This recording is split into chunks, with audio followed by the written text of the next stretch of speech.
Some more trash woes for some Prince George's residents. Good evening. This is CTV News for Friday, May 20th. I'm Patricia Vallone. And I'm Karen Adams. Thank you for joining us. Some residents are still having problems with their trash pickup. And with the county's new trash pickup days, residents in Laurel, Bowie, and Hyattsville have been complaining about their garbage not being picked up. Officials at the Department of the Environment say when they get complaints, they send trucks out immediately. But according to Laurel resident Abdullah Gondal, that's not always the case.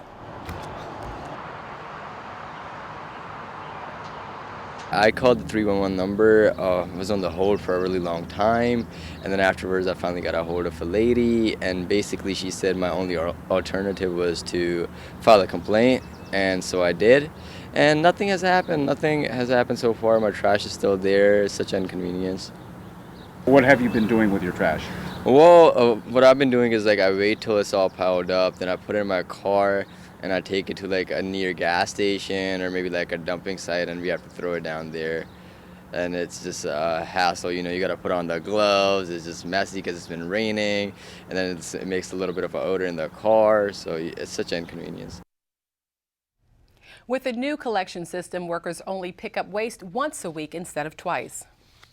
Well, a teenager who suffered a medical emergency gets to meet his rescuers. Latifah Majid has more. Well, I love when stories have happy endings, and this is definitely one of those situations. A young man just 17 years old goes into cardiac arrest at a high school basketball game. But because of quick response, his life was saved. I'm thankful to everyone who was a part of saving my son's life. It's a mother's worst nightmare. From the time that my son lost his heartbeat to the time that he was resuscitated was under 1 minute.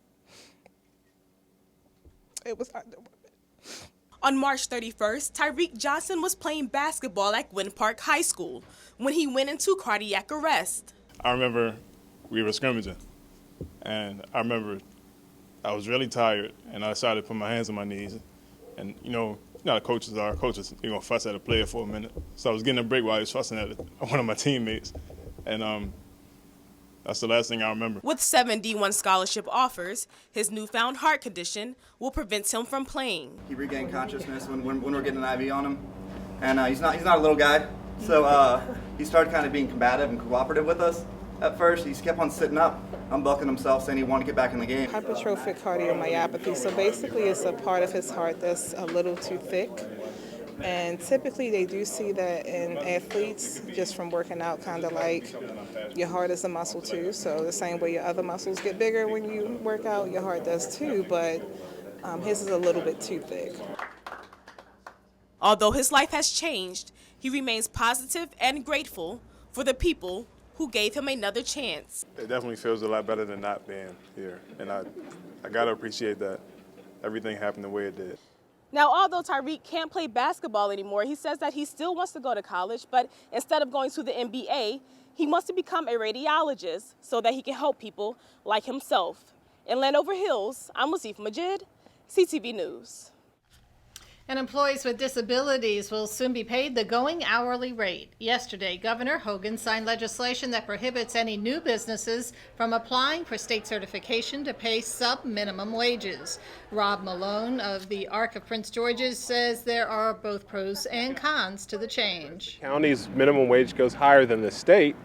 It will be something that employers will think more about, as they're going to be required to pay minimum wage as the floor. It's going to be a much higher minimum wage. One of the other sentiments of the bill is tied to the final rule, and essentially what the federal government and advocates are pushing for is really for us to get out of buildings. Enough of the brick walls, right? The gist is, let's be engaged in the community. So whether it's a day program or employment, we want to be engaged in the community and not in some segregated environment. Now, by 2020, all businesses currently participating in the sub-minimum wage program will be phased out. And some good news on the economic front. Employers added 200 jobs in April, which helped the unemployment rate in Maryland drop to 4.6%. That's just a percentage point less than in March and below the 5% national average. Government contractors and temp workers saw a gain in hiring. Some of the losses came in the trade, manufacturing, and transportation fields. And you're watching CTV News. I'm Patricia Vallone. And I'm Karen Adams.